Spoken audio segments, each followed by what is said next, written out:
I don't mind seeing hefty women dance. Sure, you But love I it. don't want to see it on television. Where do you like to see hefty women dance? In the circus. That's where I like to see hefty women. Who the hell wants to see hefty women dance? No one.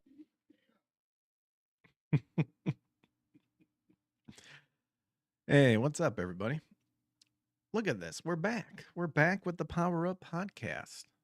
We have taken it out of hiatus, and we are here again, checking out what's happening in pop culture news, keeping our minds sharp, up to date, up to snuff with the current ongoings in pop culture, the good, the bad, the ugly. And whenever I can tie in some scriptural studies in terms of like the studying I've been doing and share case stuff like that, I'll try my best. But yeah, we are back. We're live on just YouTube, Rumble, and X this time around. The other platforms, it's more for gaming when I do my game streams. So, but if you enjoy this type of content, like and subscribe, leave a comment if you want. If you don't like it, then cool. You can thumbs down it and also leave a comment too. But yeah, so a lot of going ons in the news today. Just saw that Scott Adams, who has been battling cancer, has unfortunately passed away. Apparently at 68. He is the creator of Dilbert. And so we'll take a look at kind of just articles talking about him. I'm hoping they cover kind of like the gamma of like what he did and whatnot. I know him from the Dilbert comics. I never really read them, but I knew about them. And then we got some other news as well in video games, some anime news, some video game news. The GOG, I believe the original boss, I think just bought back GOG, and he shared some thoughts about the competition with Stream. We are streaming with Steam. So we've got that going on for us as well. And we have some other good stuff. So let us hop into it, shall we? Man, I feel like I still need to zoom my camera out. I was messing with my camera, and it still feels like I'm a little too far close.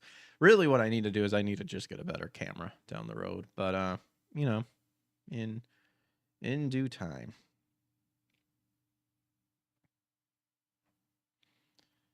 All right. So, Niche Gamer has an article here talking about the Resident Evil showcase announced in January. So at some point, it's going to be coming up. Let's see, Capcom has announced a new Resident Evil showcase, bringing the latest news and reveals for the franchise. Showcase is already set to premiere later this week on January 16th. Okay, so like in 3 days, pretty much. At 2 p.m. Pacific, 5 p.m. Eastern. You'll be able to watch it on YouTube and Twitch, and it looks like they got a link here.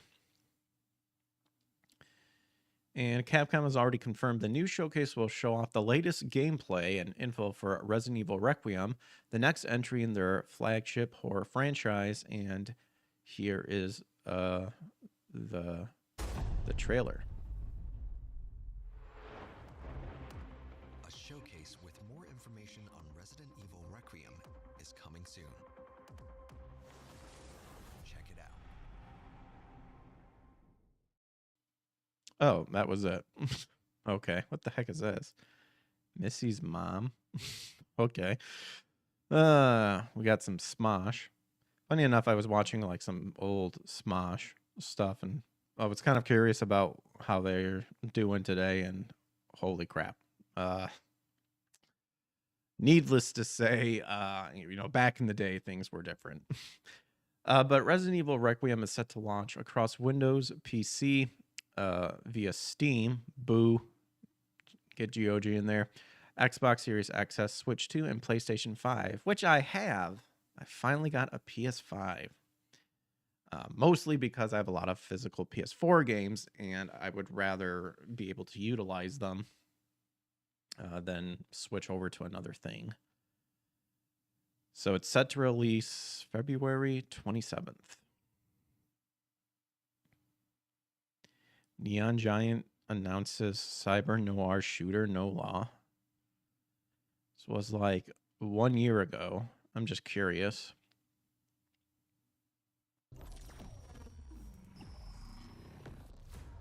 Port Desire. A city that don't belong to anyone, but everyone creeping back in. Both the vines and bring it. Keeping the peace on their terms. Came and took one of them.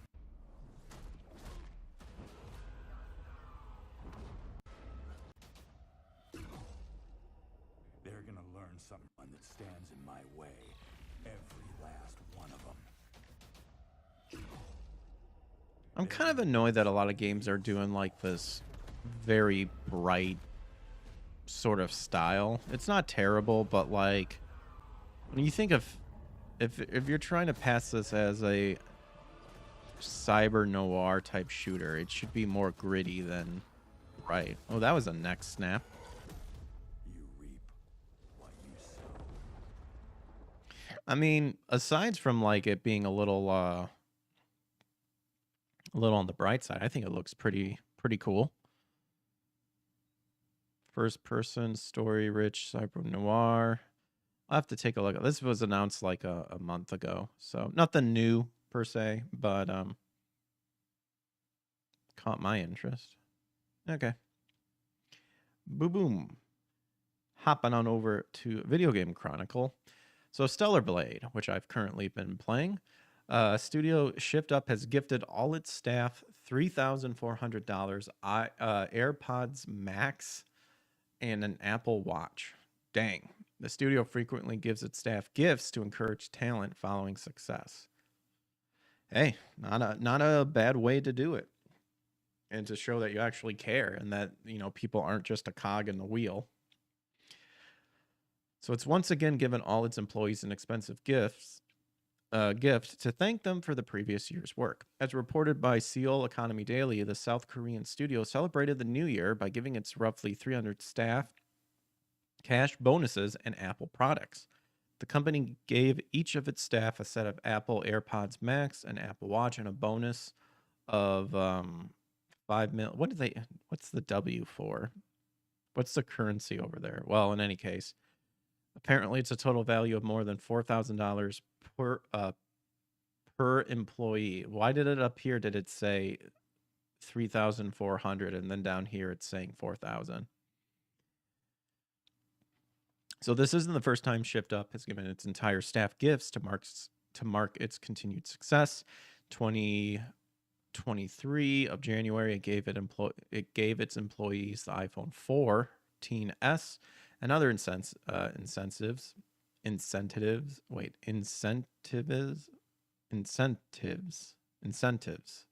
Holy crap, I could not say that. Incentives. There we go.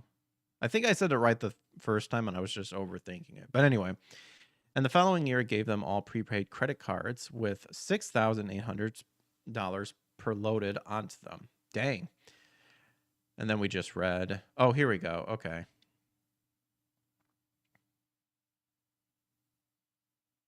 Oh, a total of that. Oh, I'm dumb. I read that wrong. Okay. So it's saying all that, then 3,400, which totals to more than 4,000. Okay, I get it now. I was like, what? What are you talking about? Why so? Okay. So, as we just stated, in January of 2025, it gifted all of its employees a PlayStation 5 Pro and a bonus 3,400. Then in June, to celebrate the sale of 3 million copies of Stellar Blade, it gifted everyone a Nintendo Switch 2. Dang, man, it'd be nice to work at Shift Up. They just getting good stuff left and right. Shift Up has previously explained to South Korean media that the regular bonuses are intended to encourage the existing talent at the company. It was founded in 2013 by Kim Young-tae, who remains its CEO and chairman of the board. In summer of 2024, it achieved South Korea's largest initial public offering for a video game company in 3 years, raising $295 million. Won on its first day of trading. ShiftUp said it planned to use the IPO proceeds to diversify its game portfolios. And then in November, ShiftUp announced a publishing partnership with Tencent for one of its upcoming games. Project Spirits, a cross-platform game coming to PC, console, and mobile, will be published by Tencent Games' global publishing brand Level Infinite as part of the agreement. And then Level Infinite previously published Goddess of Victor, Nikkei, the PC and mobile game released in 2022 before ShiftUp found huge success with the Sony-published Stellar Blade. And then last year, ShiftUp confirmed it's planning a sequel to Stellar Blade with the project release window listed in its financial results as coming by the end of 2027. Indeed, the company's May financial results suggest that the sequel to Stellar Blade is planned to release before Project Spirits. Well, good job for the people at Stellar Blade. And yeah, I think that's it's definitely an excellent way to try to keep your talent encouraged and whatnot. And in a way, it kind of gives them an idea of what they're kind of utilizing, what they're working on, and kind of understand the competition as well. Especially when you give them different councils and stuff like that. It may not seem much, but it can lead up to ideas of okay, if we're making this game, how can we get it to where a port or something can run on this Nintendo Switch or something like that. So far, I've been really enjoying Stellar Blade. I enjoyed the demo, and I knew for sure I would enjoy the game afterwards. Yeah, it got hard a couple times, but other than that, awesome game. But I mean, that's to be expected in terms of the hardness, for a hack and slash. I love me a good hack and slash.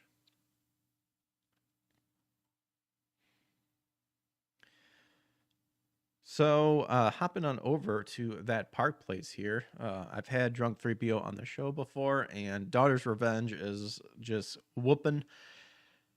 And we've got that Park Place article here talking about it. Frustrated with Hollywood, creators of Daughter's Revenge graphic novel aim to inspire.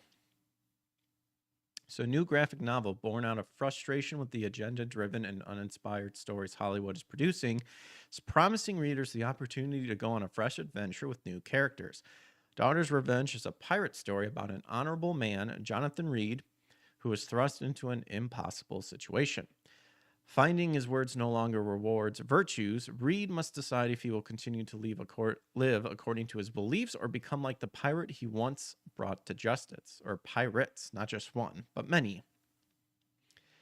So for writers Jay David, that would be Drunk 3PO, and Russ Morgan, known online as Drunk 3PO and X-Wing, respectively, telling not a good story, but one that would inspire was their first and foremost priority.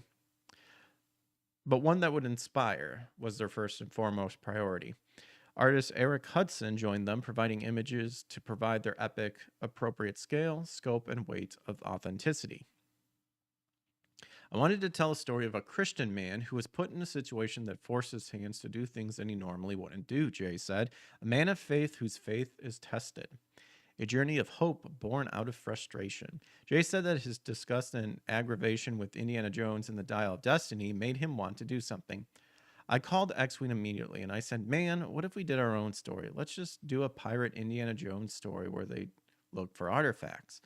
But the creative process didn't stop with venting outside the theater. All of a sudden, that quick conversation turned into, I think we got an outline here for a pretty cool trilogy, Jay added. In the beginning, Jay and Russ were unsure what format Daughter's Revenge would take. The most important thing was that we just come up with a story first, Russ said. Then that turned into a novella, which then turned into a script for a graphic novel. Russ, who says writing has always been a passion, took the lead, though he had never published a story. He said that the phone call from Jay ignited him. I was like, let's do it. I bet you we could make something special here, and I think we did. It was a collaborative process from start to finish. Jay, who had written several successful graphic novels, helped with the formatting and brought on Hudson, whom he had worked with in the past, to do the art. We took directions from him when it came to scripting, Jay said. He was crucial in making everything better. Their shared vision ultimately set the course as Daughter's Revenge took shape, not Revenger. There is a spelling error, but that's all right. So while the story is rooted in history, Hudson's craftsmanship brought Daughter's Revenge into vivid reality. I wanted my art to look like it was done with a brush and ink and be gritty, Hudson said. The onomatopoeias, those aren't fonts, those are all hand-drawn. Hudson developed an autoimmune disease while in art school that severely limits mobility in his hands, the tools of his trade. Dang. Wow.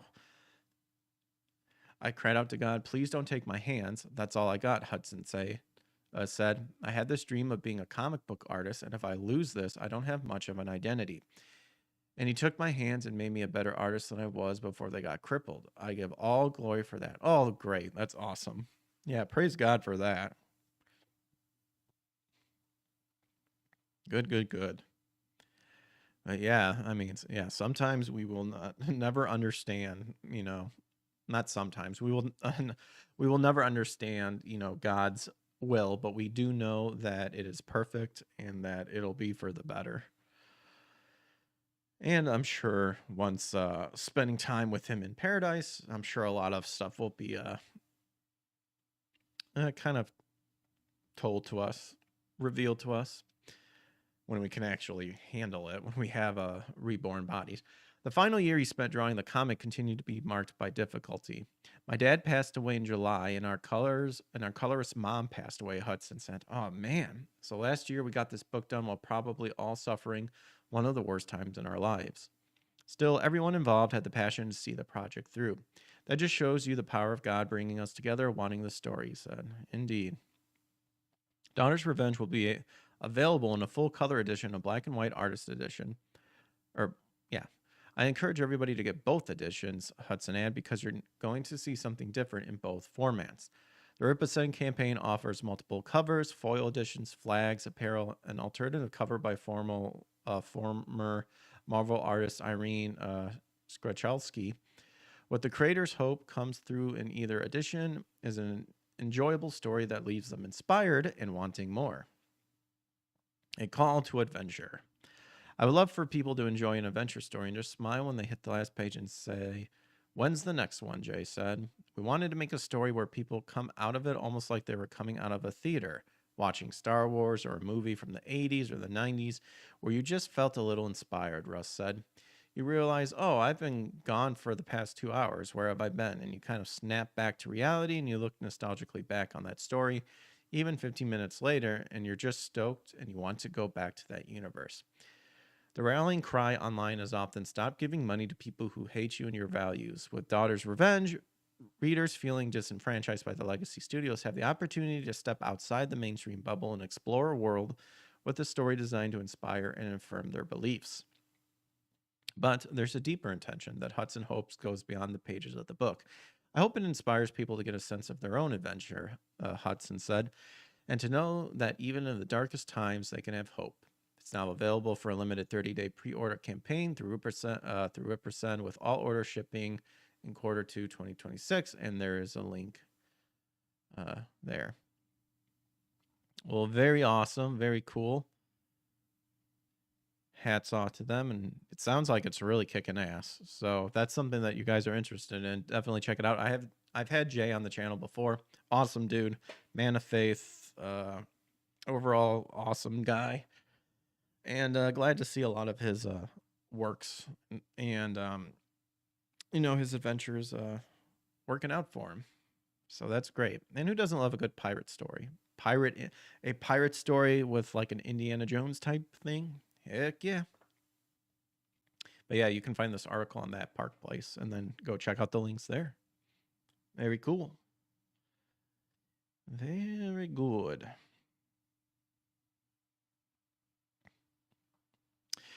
So back when we were doing the Power Up podcast more on a consistent level, we always saw news about layoffs. Well, our favorite company in the whole wide world, Ubisoft, hits the Division and Avatar studio, Massive Entertainment, with layoffs. And around 55 roles could be affected. Studio remains focused on future of the Division. Ubisoft has announced a proposed organizational restructuring. I love how they always call it a restructuring at the division and Avatar developer Massive Entertainment, which says it could result in 55 people losing their jobs. The proposed restructuring affects Massive's Malmo and Stockholm studios and follows completion of a voluntary leap program launched last year and a finalized long-term roadmap, which Ubisoft says has provided clearer visibility in the structure and capacity required to support the two studios' work and sustainability over time. You know, if you just made like kind of like how Ubisoft was back in the day, and you just made good games and not cater to a bunch of losers, and just focus on making a good story, then you wouldn't have to be doing this all the time. Not just this studio, but multiple studios like Microsoft. Microsoft laying off people left and right.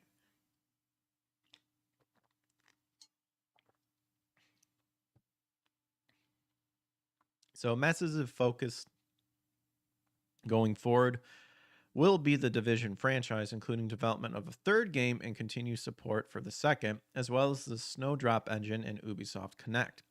The Division 3 was announced in 2023, but nothing from the game had been shown publicly. Recently, executive producer Julian Girardi claimed that the Division 3 will have, quote, as big an impact as the Division 1. I've never played the Division. In addition to the Division, Massive is working on a game project focused on innovation and technology, which will be revealed at a future date. In an email to staff, the publisher said these proposed changes are forward-looking and structural. They are not relative to individual performance, recent deliveries, or the quality of work produced by the team. Then how will you determine that? That's just an empty statement. Guys, it's all about structural, and it's not based on individual performance, recent deliveries, or the quality of work produced by the team. But then you've got to narrow it down to like apparently the 55 people. And how do you do that? Well, based on their performance and their quality of work. Like that, this is just stupid. This is just empty word salad right there, because the only way to determine out of all the people, 55 of them, you got to look at their criteria and their work. The long-term direction for the studios remain unchanged, and we will continue to serve as the global home and lead for two. The long-term direction for the studios remains unchanged, and we will continue to serve as the global home and lead for the Division franchise. Move forward with an unannounced innovative tech project with a refined team setup and play a certain role in the development of Snowdrop and Ubisoft Connect. The proposed restructuring will begin with a focus on individual agreements, and impacted employees are being informed directly and supported with care and respect in line with local regulations. A focus on individual agreements and impacted employees. What, are there like employees out there that are like, yeah, my work sucks. I should go. I mean, maybe if they're like, you better give me good stuff. The massive restructure comes amid a turbulent period for the Assassin's Creed publisher, which late last year opened a new subsidiary part owned by Tencent, Vantage Studios, which now oversees Rainbow Six, Assassin's Creed, and Far Cry. Tencent holds a 25% stake in the new subsidiary and will act in an advisory role with final creative and business decisions rested with co-CEOs Christophe Durenes and Charlie Guillemot. Ubisoft claims it's shifting towards a less centralized operating model and in an attempt to give creative teams more ownership of the brands they work on too. Oh, wow. So now multiple teams can fail at delivering and creating good games because they're too busy catering to either a very small minority of loud, annoying weirdos who are never game fans to begin with, or a team just full of DEI hires that will ultimately cause you to lose money. Instead of failing in one giant mass, we're going to spread it out and fail in little smaller masses. Oh my gosh. Whatever.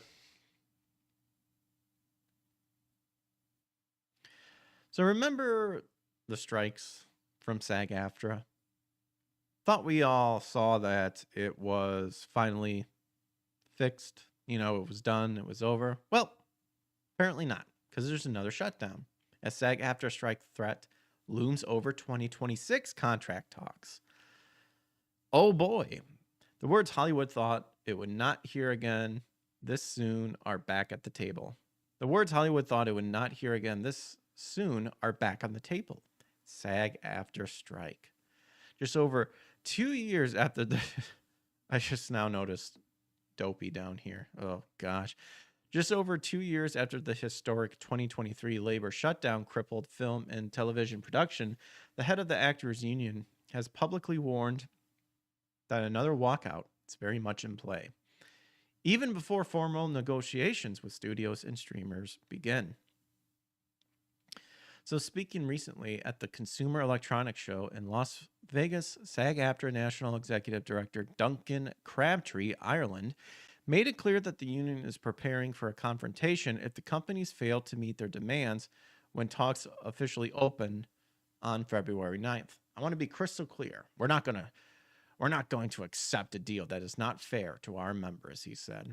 These words immediately sent shockwaves through an industry that's already recovering from the economy and production damage inflicted by the last round of strikes. Yeah, seems like a bold move, Cotton. Let's see how it works out. Hollywood studios, networks, and streaming giants were forced to halt or delay hundreds of projects during the 2023 labor standoff, burning billions of dollars in lost revenue while leaving below-the-line workers and independent contractors scrambling for survival. Now, before the current contract even expires on June 30th of 2026, the specter of another SAG-AFTRA strike is once again looming over Los Angeles.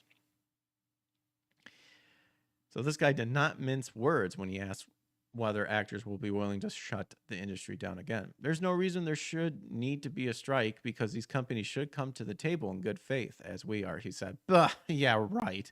You guys never come to the table in good faith. Give me a break. The only people who benefit from these stupid unions in the end are the people who were there at the beginning and are now on top. They'll never give their power or their wealth or anything to the lower people, but they expect you to be a part of them. Then he delivered the line that made headline across the industry. I'm certainly not going to rule out a strike. A strike is a possibility. Statement alone represents a dramatic escalation before a single negotiation season has even begun. SAG-AFTRA represents roughly 170,000 performers ranging from Hollywood A-listers to working-class background actors and voice artists. If they walk out again, nearly every major studio and streamer would grind into a halt just as they did in 2023. He did try to dial things back slightly, noting that there's still time to reach an agreement. But with the start on February 9th, the weeks and weeks of time for us to negotiate, there's no reason we shouldn't be able to reach a deal. So the fact that the word strike is being used so openly by SAG-AFTRA signals that labor peace in Hollywood remains fragile at best. This time around, SAG-AFTRA is negotiating first, an unusual move that places enormous pressure on the Alliance of Motion Pictures and Television Producers, which represents the studios and streaming platforms. Behind the scenes, the AMPTP is pushing for longer contracts. Instead of traditional 3-year terms, the studio wants a 5-year agreement, arguing that stability is needed as the industry restructures itself in the face of declining box office, streaming losses, and corporate consolidation. And then to sweeten the deal, studios are reportedly preparing a $110 million infusion into Hollywood's Guild health plans, which has become increasingly unstable after years of reduced production and shrinking employment. However, the SAG-AFTRA leadership has stated that no formal proposal has yet been submitted, meaning none of those ideas are currently on the table in a binding way. Crabtree, Ireland, acknowledged as much, saying he could not respond to what he describes as a non-proposal. That certainly, combined with unresolved disputes over AI, digital replicas, performance ownership make the prospect of a SAG-AFTRA strike in 2026 far more than empty rhetoric. And then going back of the 2023 strikes was based on the artificial intelligence to scan, replicate, and reuse actors' performances. That issue is not going away, and it's only becoming more explosive. And then Crabtree Ireland made it clear that technology, not just wages, remains at the center of this fight. The ability for studios to create digital doubles or reuse past performances without meaningful consent or compensation continue to alarm performers across the industry. From background actors worried about being scanned out of future jobs to star concerned about deepfake performances being monetized without their control, AI has turned into the most dangerous wildcard in modern entertainment labor. And it's exactly the kind of issue that can drive a union to the picket lines. So what makes this situation so volatile is timing. The entertainment industry is already struggling with declining theater attendance, bloated budgets, streaming losses, and investor skepticism. Another SAG-AFTRA strike would not simply pause production, it would compound the financial crisis facing studios already under pressure to cut costs, sell assets, and restructure their business models. Yet, instead of cooling tensions, Hollywood appears to be walking right back into confrontation. So, based on his message, you can pretty much get the hint that SAG-AFTRA is ready to fight again if it believes its members are being shortchanged. The studios, meanwhile, seem eager to lock in long-term deals while dangling health plan funding as leverage. The combination makes 2026 feel less than a negotiation and more like a ticking time bomb.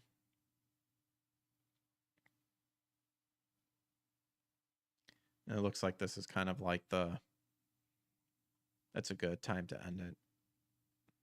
After everything the industry lost in 2023, question is no longer whether a strike would hurt, it's whether anyone in Hollywood is willing to stop it. That's the bottom line, because Stone Cold said so. But yeah, this is so stupid. Yeah, you guys are barely recovering from the first strike. And you guys keep producing slop. So it's just like unbelievable that you guys would just throw out the word, oh yeah, if we don't get what we want, we're going to strike again. Again, the only people who benefit from these strikes are the people already in power because they're not feeling anything about it. It's the little guys. Of course, they're saying this is for the little guys, but then in the end, you never see the little guys really advance in any way, shape, and form. So, this caught my eye over at Tech for Gamers. The Nintendo admits rising memory prices will lead to problems with Switch 2 profitability. So towards the end of 2025, Nintendo noted that it did not plan on raising Switch 2 prices despite the ongoing memory crisis around the globe. Soon after, reports suggested that the company was paying up to 41% more of its memory than before. Remember when they were saying that the Switch 2 was going to be, because of the tariffs, that's why they had to do all this stuff, why they had to hike prices, be greedy and cheap and all that stuff. Yeah, it seems like they have a good chunk of change to be paying up to 41% for memory. So when asked to comment on the profitability of the Switch 2 amid ongoing price hikes and market conditions, Nintendo president Shuntaro Furukawa stated that things could change for the worse in the long run. Why this matters? Well, the Switch 2 already costs close to $500, so price hikes would harm its perception among the consumers. Speaking to Kyoto Sunbun, the Nintendo president explained that profitability depends on various factors. He described that the current demand for memory, mainly due to AI investments, has not had an immediate impact on the company's earnings. However, he noted that the limited supply and rising costs could harm profitability if they remain volatile. Shuntaro Furukawa was also asked to comment on a potential price hike, but he avoided commenting on the matter. For now, the company is doing all it can to monitor the situation. As was the case with the US tariffs, Nintendo is attempting to find the right balance between cost and price so as to maintain profitability and please customers. Well, how about not charging $80 for a game? Especially when a lot of games are garbage nowadays. They don't deserve $80. Although Nintendo president did not address a potential price hike, analysts have pointed to rising console prices in the future. The likes of PlayStation and Xbox has also increased prices recently, and the ongoing DRAM crisis means that Nintendo might be considering a similar scenario. Of course, this also means that any future console variants like an OLED or light model might not arrive as quick as many were hoping for.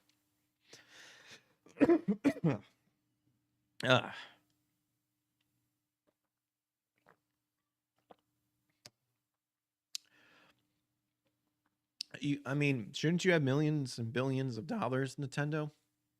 I mean, you've been suing people left and right. Where's all that lawsuit money?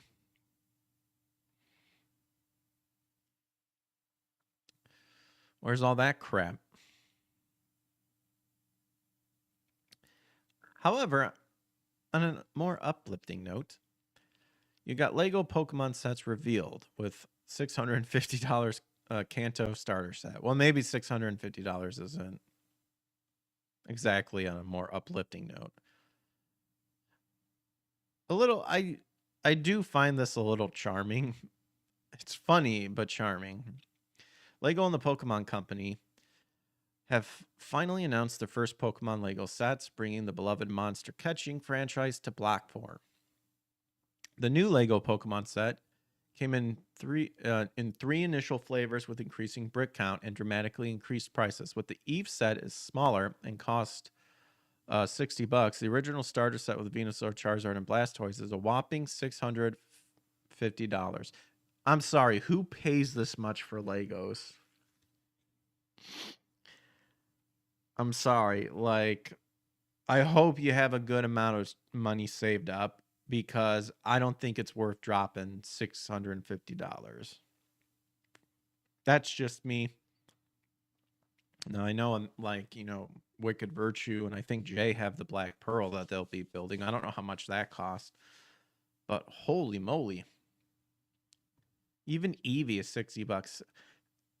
See, Pikachu is $200. What the frick? I mean, dang. I kind of wanted to get these, but now that I saw the price, that's ridiculous. I do like Eevee, but I would not pay $60 for this. That's like, that could be like a water bill or something like that. Ridiculous. Ridiculous. But if you do enjoy your Lego and you do enjoy your Pokemon, there you go. Now here's something that's going to be pretty sick. And that is Godzilla Minus Zero Set's 2026 release date. Toho has officially revealed the release date for the next installment in its prestigious monster franchise, Godzilla Minus Zero. The announcement confirms that the highly anticipated sequel to the critically acclaimed Godzilla Minus One will hit theaters in Japan on November 3rd, 2026, and with the North American release set for November 6th of 2026. The choice of November 3rd for the Japanese premiere is deeply symbolic. The date marks the original release day of the very first Godzilla film, Gojira, in 1954, a date now celebrated as Godzilla Day in Japan. This was a great movie. I really enjoyed it. I finally got around to watching it, and it was awesome. This tradition illustrates Toho's connection to the franchise legacy and honors more than 70 years of continuous storytelling. And just to recap on how awesome Godzilla Minus One did, grossed over $113 million worldwide. Filmed on a competitively modest budget, its box office returns to a new record for Japanese Godzilla films, so it was budget efficient. Audiences and critics praised its blend of deep human storytelling with the spectacle of kaiju action. And because of this overwhelming success, a sequel was virtually guaranteed. But the official confirmation of Godzilla Minus Zero release date has now put the world on notice that the next chapter is coming.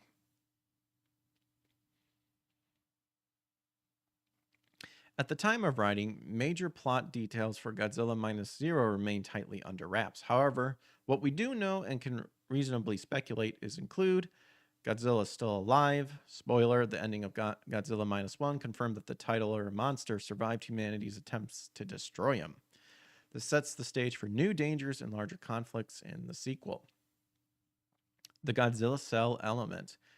One character, Noriko Oishi, survived a direct Godzilla attack and awoke with a mysterious mark on her neck, described by the film's writer-director as a Godzilla cell. I didn't know that.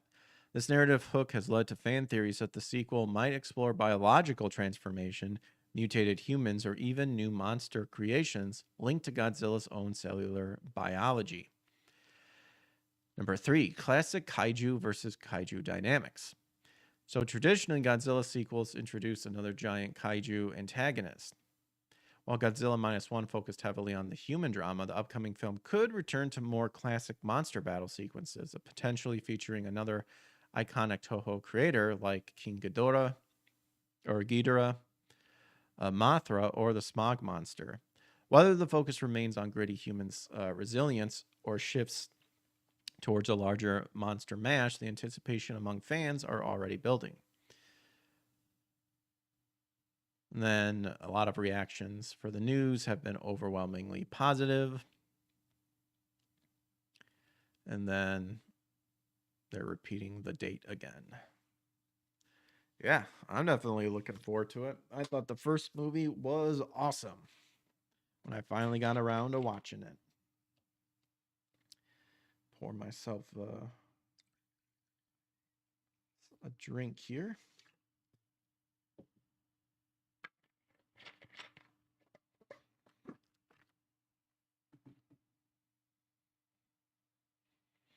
But yeah, I don't know if I'll go see it in theater, but I'll definitely try to stream it for sure.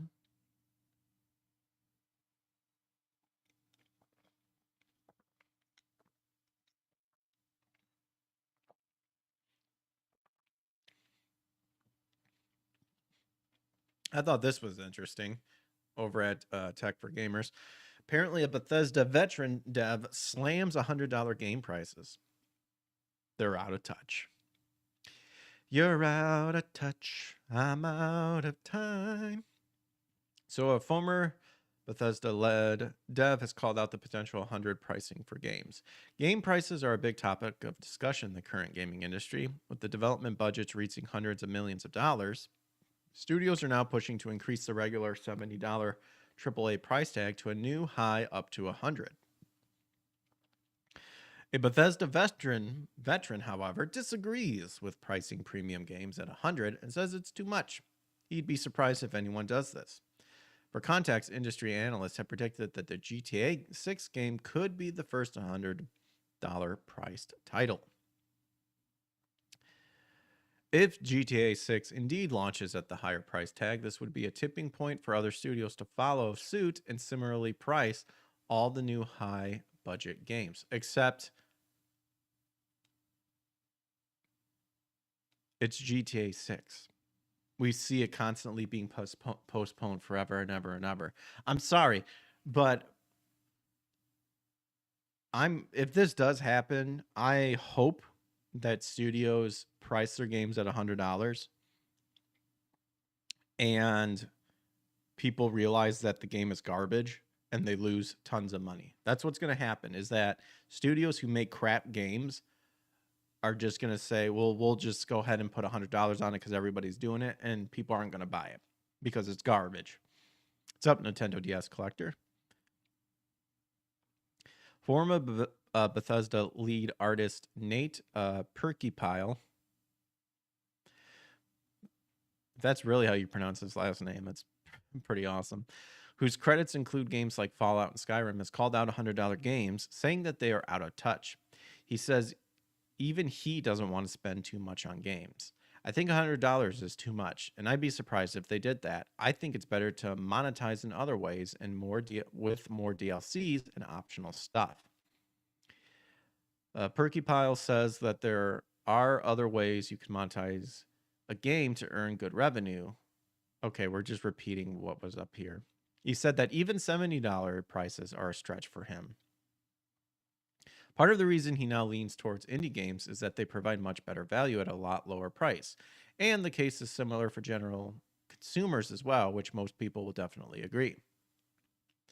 Players have given massive backlash to companies trying to price games at $80 like Borderlands 4 and Outworld 2, which lead them to backtrack their prices, so $100 price is certainly out of the question for most. What's the most...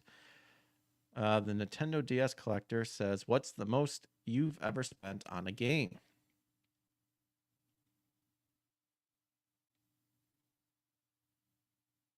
Maybe $80.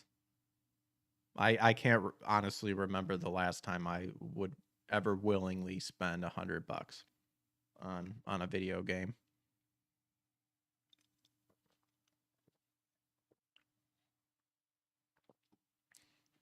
Like if I'm spending that stuff, that amount of money, like if I wanted to get GTA 6 and it was $100, that better be the collector's edition. Because if it ain't, I'm not spending that on a base game. Let's see, Link's Awakening Switch.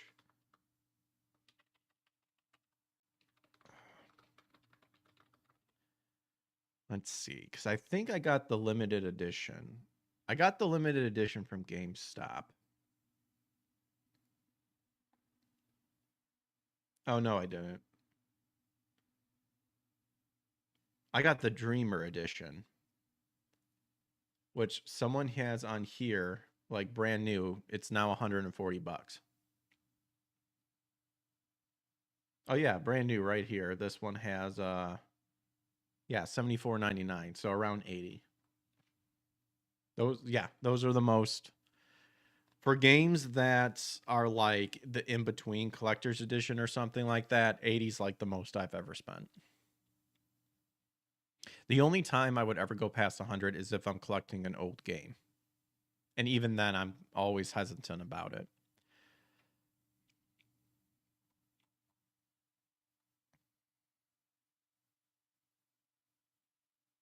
I don't know. Let me know in the comments the most you've ever spent on a game.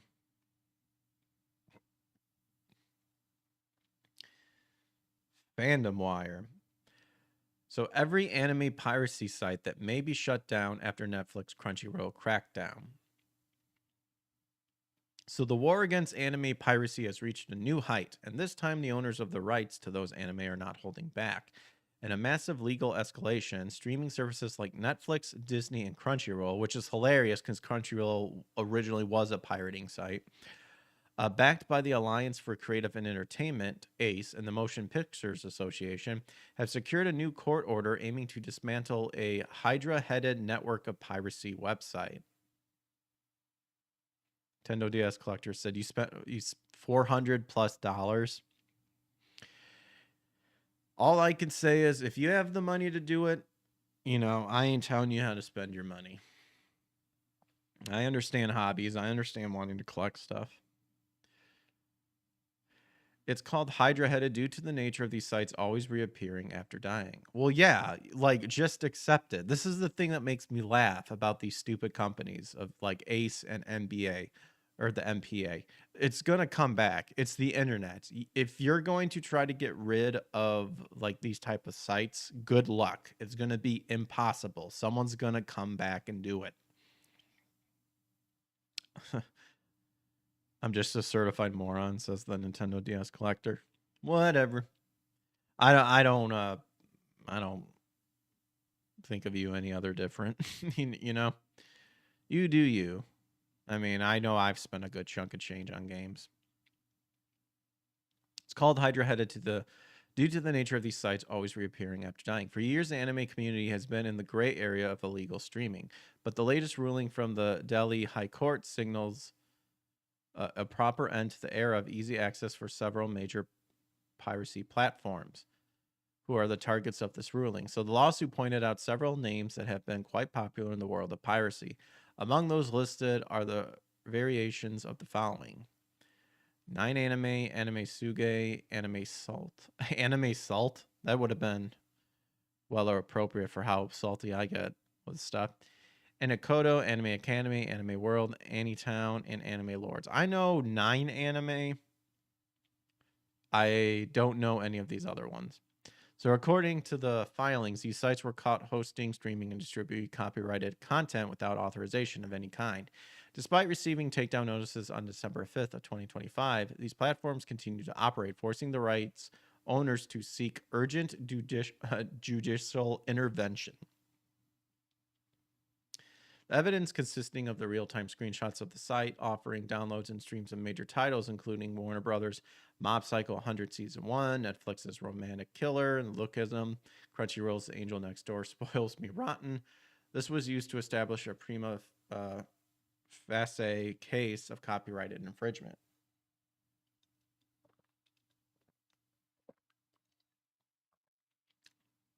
For us US fans, the crackdown mostly means more 404 errors, headaches. While the Delhi court order targets India, these global legal strike forces anime sites to constantly switch domains or move to shadier servers. Expect your bookmarks to break more often and your favorite mirrors to get a lot harder to find. I doubt it. Why is it hard for these sites to reappear this time? What makes this ruling more lethal than the previous one is its dynamic plus nature. Previously, piracy websites operators would simply hop to a new URL or a mirror site to bypass blocks. However, this new order allows plaintiffs to extend the injunction to any future mirror, redirect, or alphanumeric variation of these sites without having to file a brand new lawsuit. The court has directed domain name registrars like GoDaddy and Namecheap to lock and suspend the identified domains within 72 hours. Oh, within 72 hours? Dude, if you don't do it right then and there, they're going to find a way. Oh my goodness. Furthermore, Indian internet service providers have been ordered to block access to these piracy sites nationwide. And the most concerning thing for these operators is the fact that registrars must now disclose subscriber information, including contact details and IP logs, within 4 weeks. How is that not? Okay, well.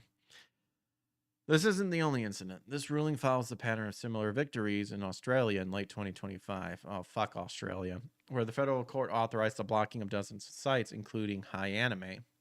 However, this isn't the end. Despite the court's demands, it appears the major registrars like Namecheap and the government of the Kingdom of Tonga have largely not complied, leaving many of these sites accessible to those who know where to look. We have also seen networks like VidStrick migrate to Russian domains to escape being taken down. While the big three of streaming anime are putting pressure, the network of piracy continues to grow. The question remains, can legal injunctions truly keep peace with the decentralized nature of the internet, or is this simply another temporary roadblock in a never-ending chase? It's the latter, and it's never going to get solved. So the solution would literally be to listen to what the people are saying and saying, yeah, these animes may not make you money. We still want them. There's that. Number 2, localize them good and not vocalize them. And number 3, just make the purchasing product cheaper. There you go. That's how you solve the problem. It really all stems down to these frickin' companies having to bite the bullet and not make their millions of dollars, as opposed for them to make millions of dollars as opposed to their billions of dollars that they want.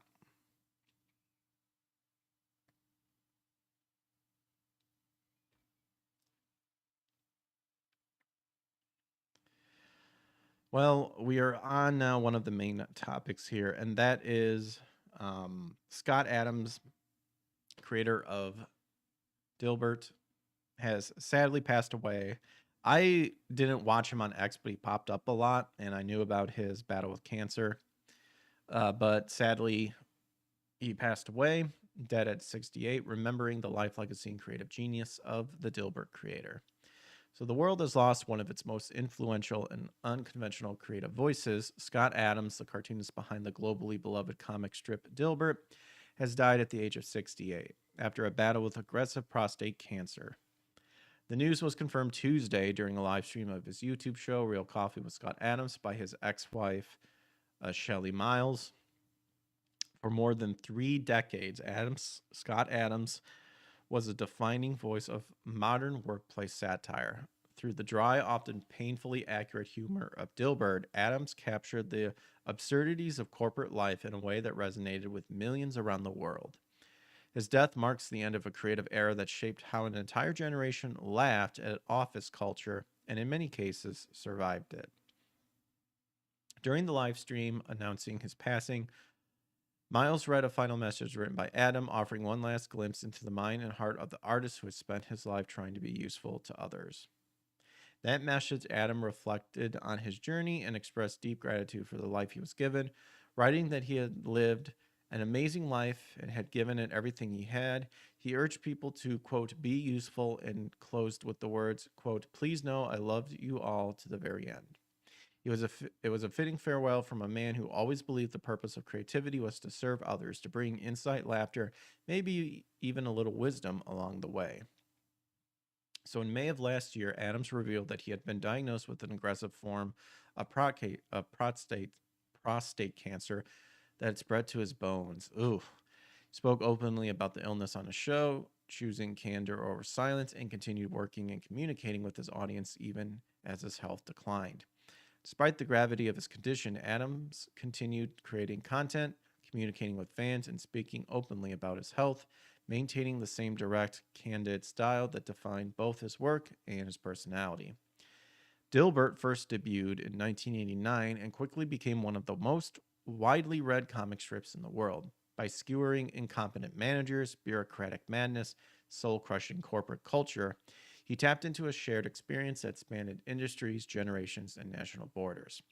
For decades, the strip ran in hundreds of newspapers, becoming a daily ritual for office workers everywhere. Adams didn't just make people laugh, he made them feel seen. I always liked his tie, just... Later in life, Adam expanded beyond cartoons, becoming an author and commentator, writing books he believed could help people think more clearly and live more effectively. In his final message, he described this evolution, saying he had shifted from focusing on being a good husband and parent to donating himself to the world by writing books he believed were useful.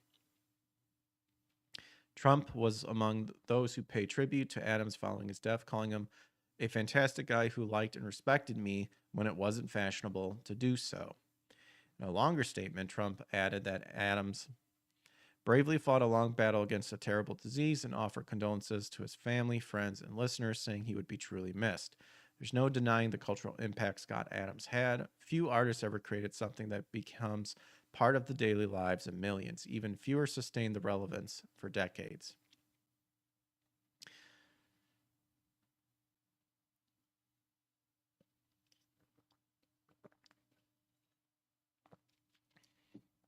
So in 2023, Dilbert was dropped by most major newspapers following controversial remarks by Adams, leading to a loss of a large portion of his income and ending the strip's traditional distribution. But even that could not erase what he had already built. Dilbert remains one of the most recognizable and influential comic strips of the modern era, a body of work that continues to circulate online, in books, and in the collective memory of readers who saw their own cubicle lives reflected in its panels. In the end, he lived exactly as he had hoped to, creating, contributing, and trying to be useful right up to the very end. He leaves behind a legacy of laughter, sharp insight, and a reminder that sometimes the simplest drawings can tell the most powerful truths about the world we live in. That was really well written. Well, God speed Scott Adams. Rest in peace, and hopefully you are with the Lord, and condolences to your family, friends, and relatives.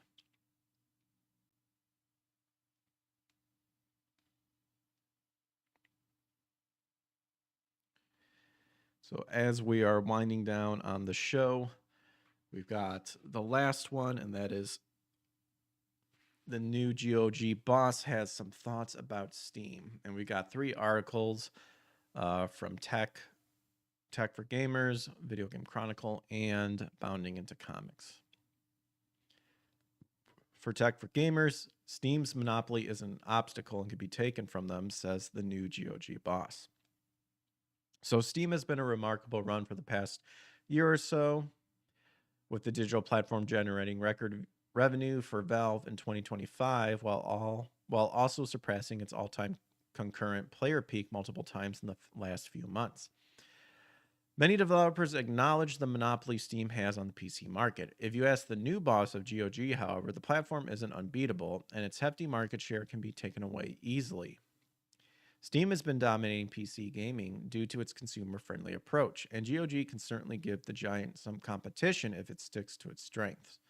So in an interview with Games Industry, new GOG head Michael Kaczynski stated that he doesn't see Steam as an obstacle, but rather the opposite. He admitted that most people would be intimidated by the storefront's monopoly, but he thinks it's easy to take away. Somebody might say that having a competitor like Steam with 80% of the market share is a huge obstacle, but to me it's the opposite. The co-founder of CDPR explained that Steam's 80% share is hard to defend in such a competitive industry, and that makes it easy for someone to infiltrate the market. It'd be difficult for them to defend the market because they already have 80%, so it should be easier to take the market from them. The Polish entrepreneur did admit that the reliability Steam provides is the reason it's winning in the market. Hence, if GOG wants to compete with the Valve giant, it needs to improve in this regard while adding better content for users. In addition, he applauded Steam, saying it's Goliath and competing with it won't be an easy task, as historically proven by Epic Games. However, GOG focuses on the strengths and doubles down on them. The platform will improve in the industry. And I agree, and one of the big things with GOG is their fight for owning your games. When you buy it, you can download it. You don't need GOG to run the games. They offer mods, all that stuff. That's why I've been really trying to support GOG as opposed to Steam.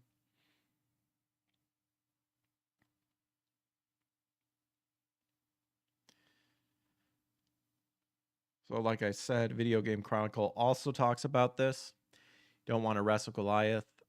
GOG bosses says the aim is not to defeat it, but better it in certain areas.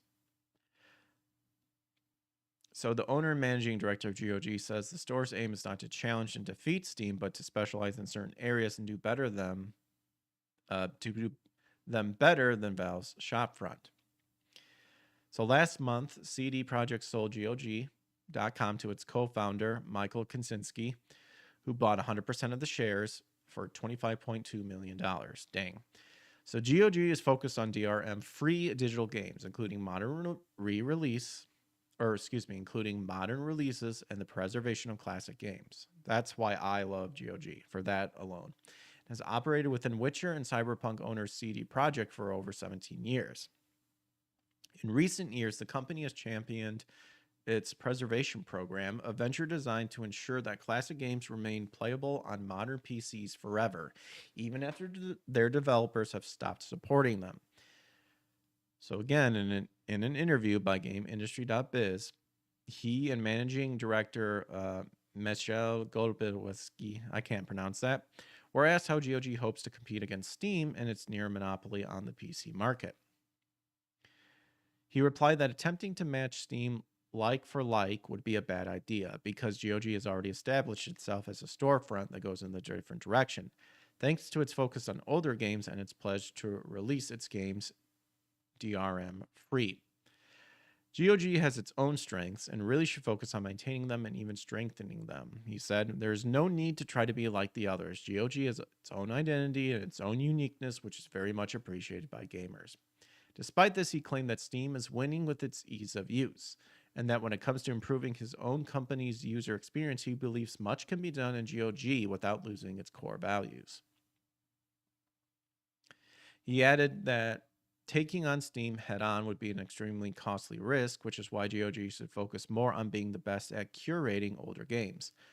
Steam is obviously a Goliath, he explains. So for any company to try to tackle Steam is a very hard battle. We've seen Discord launch their store. We've seen Epic Games launch their store. And thanks to the lawsuit with Apple, we know how much it has cost them to launch this battle against Steam. So the fact that GOG is expanding, developing, and still kicking, I think it's a testament to the fact that GOG really has its space on the market with its mission of making games live forever. Whenever a company is trying to win a market, it needs to just be better at certain segments. In the case of GOG, that is classic and modern classics. Our aim and our vision is to just simply provide a superior service. Steam is doing an awesome job, but they have different values. Oh, yes, they do.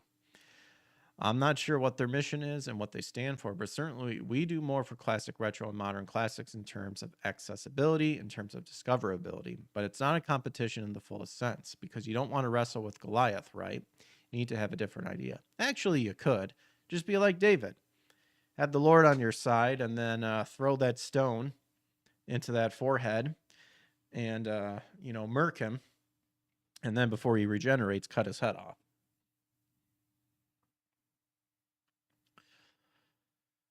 Total number of games in GOG's preservation program currently stands at 267, with the newest additions including Rayman 2, Screamer, Cold Fear, and 4 Total War collections. The retailer plans to eventually add its entire catalog of thousands of PC games, though stresses this will take time as each game requires a different process. Yep. And what's cool about it is whenever they try to use certain release certain games, they use DOSBox, for example, which is open source. They really go with the open source aspect, which is great because that means you don't need GOG per se to play them. You can download the installers, and inside the installers, it's already inside there for you.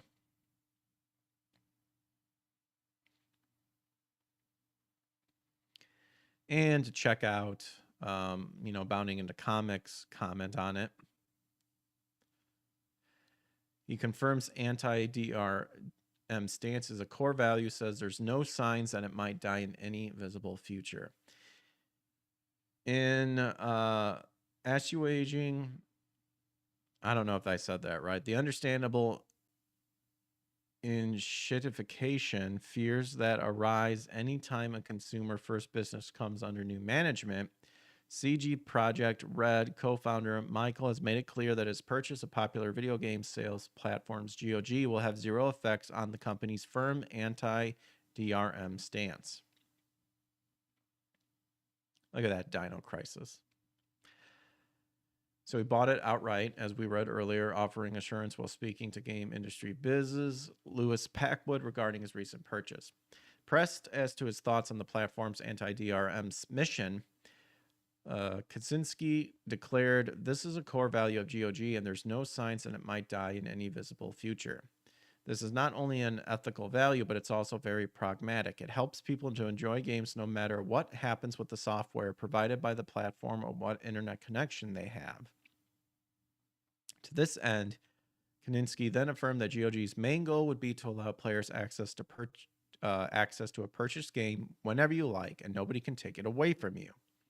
Especially given his own personal dislike of the recent trend where you pay full price, but your rights are more as somebody who rents the game. I experienced this a few times in my life where some game disappeared from my library, and I have no bloody idea why. So GOG is against that, and it's a part of consumer-centric, friendly politics.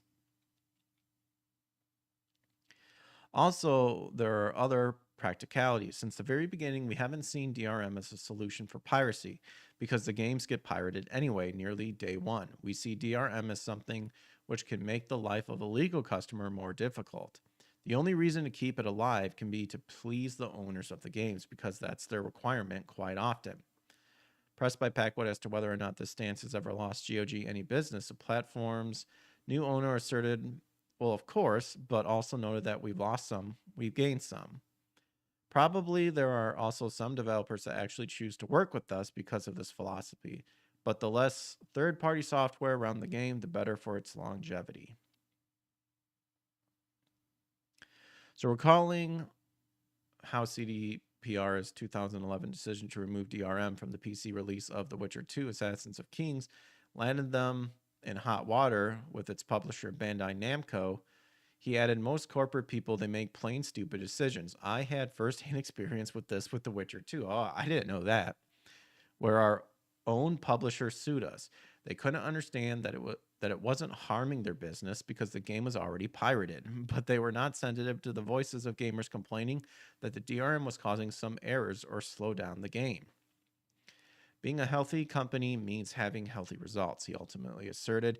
Do a good job, have good products and good service, and then as a consequence and as a reward comes good money. But many companies fall apart on that, putting the spreadsheets first. With that, I say amen to that. Yes, yes, yes. All right, everybody. So that was the Power Up Podcast continued.